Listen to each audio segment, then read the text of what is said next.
I again thank you for your patience, and all of us here at the Command Center are confident that today will go much smoother. We will have even more contests throughout the day, but I think we need to exclude Jason Kingsley since he cleaned up yesterday. So pay attention in order to win a book from one of our speakers. You heard me mention briefly yesterday that this conference is sponsored by the Worldwide Civility Council. Allow me a moment to explain what the council is all about. Formed in 2019, it is the umbrella organization for several of our efforts, including operating this conference. In addition, we have developed the Civility Scorecard, a means by which somebody's speech can be analyzed as to the relative level of civility in it. It will soon, we're totally revamping it, but it will soon be available to everybody. And the idea here in particular is that when somebody who is seeking our votes is speaking in some form or another, this will in real time analyze the relative level of their words using artificial intelligence, so it's completely objective. The idea is not to rap somebody over the knuckles and say, how dare you for being uncivil, but rather to encourage those who are seeking our votes to talk to one another and us, the voting populace, in a respectful, dignified way, so that we can get to understand what they truly intend to do to us and for us, and therefore make an intelligent voting decision.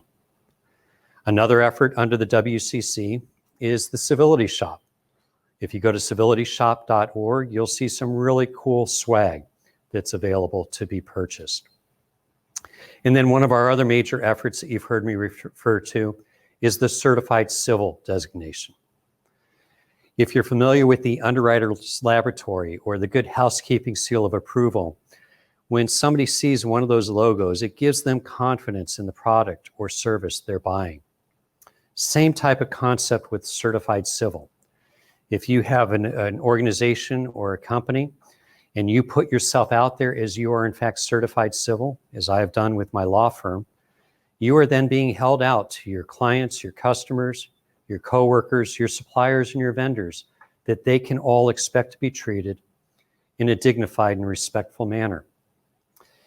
And just like the scorecard, this isn't meant to be a rap on the knuckles if you blow it, which we all will from occasion, but rather if somebody with whom you're dealing feels like you didn't deal with them in the manner which you assured them, they can file what we're calling a civility concern.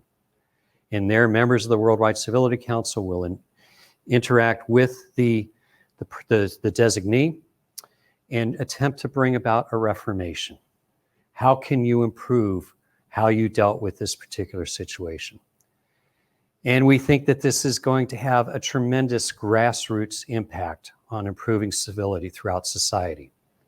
I'll tell you my dream, while we're not there anywhere close to there yet, is that one day in the not so distant future, Mark Zuckerberg is testifying yet again in front of Congress. And he says, yes, Congress, we know we still have a lot of problems at Facebook, but here's something that is making a tremendous difference.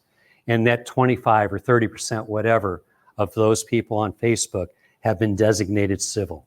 And it has really lowered the temperature. So that's something we're looking forward to. And a special reminder, every attendee to this conference can get a 50% discount on certified civil, so long as they sign up for it between now and June 9th. Yesterday, we talked about potential position statements that we may want to adopt as a conference. And again, I have no expectation as to which, if any of these, we may ultimately decide to adopt. We had 4 of them that we presented to you yesterday. 3 of them received 90+% agreement. One of them was considerably lower, so we've ruled that one out. To these 3, we have added 5 others. So I'm going to briefly go through those that we covered yesterday. You should be seeing them on your screen right now if all is going well. And for each of them, you can select agree, neutral, or disagree. And based on what you tell us, we will then narrow it down further, and this afternoon we'll have a discussion about it. So the first one, the Fairness Doctrine was created the opportunity for balance within news broadcasting. It required that any news outlet must portray a balanced presentation of the issues. So the statement is, it is important to me to reestablish some form of the fairness doctrine. Let us know whether you agree, are neutral, or disagree on that statement. The second one, the current opposition, following the recent elections of 2008, 12, 16, and 20, can be categorized as obstructionist. In the past, the implied concept of the loyal opposition was that Congress, to the best of their ability, would hold to their principles, but work with the party in power for the benefit of the American people.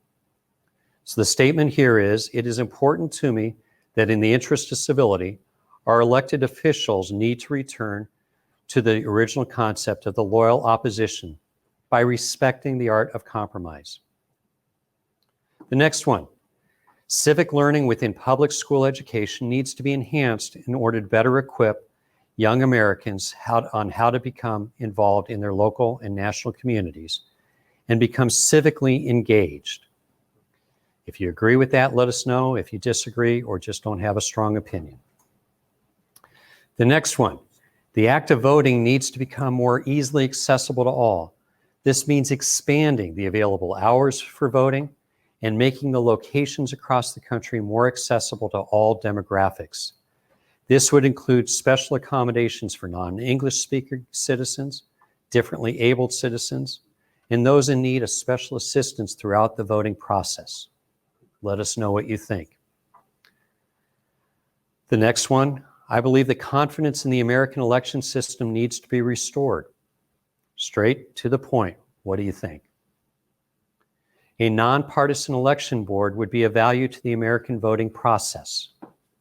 You can sense a theme here because this is obviously a major topic being discussed throughout America. The next one, I believe we should standardize the process for a restoration of voting rights for felons in order to allow all felons to regain their voting rights after completing their sentence. And finally, I believe that we should encourage a culture of commitment to include lifelong civic education, opportunities for a year of service experience, and civic engagement through volunteerism. So please take a moment, go through all 8 of those. Let us know where you agree, you're neutral, or disagree. We will share those results with you the middle of today's sessions, and then we'll come back and revisit those towards the end of the day. I want to remind you of something I asked you to do at the outset yesterday, and that is while you're hopefully taking copious and voluminous notes, I want you at the very top of your notes to keep track of 3 things that you're going to implement from this conference. Only 3, because studies show that's as much as we will actually follow up on. So 3 things that you have taken from all the great presenters and the conversations that we've had that you're going to take out of today and yesterday's sessions. If you have too many, cancel and replace. Just end up with the 3 best ones. So now allow me a minute to talk about today's sessions.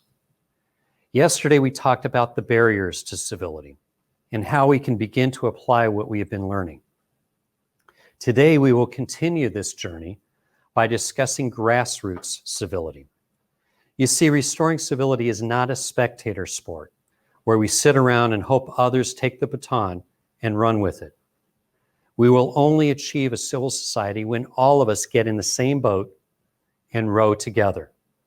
How's that for the sports metaphors? Our final session will be civility in government. Our personal responsibility includes that of self-government. We will hear from 4 incredible speakers this afternoon who will share their unique thoughts and perspectives. We have called an audible for our end of session voluntary portions. Yesterday, we broke it down into 4 different groups, and there were some great conversations that happened in those. But in talking with many of you after the conference yesterday, reviewing your comments and so on, we saw some incredible brainstorming and the beginning of collaborative efforts start to form.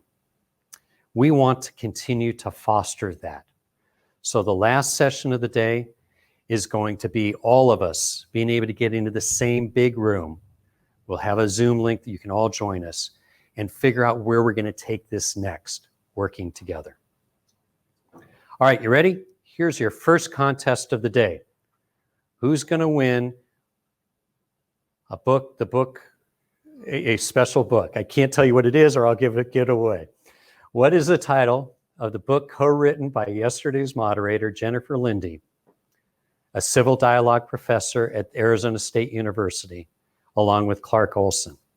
The first person who accurately puts the title of the book in the comments section will be our winner.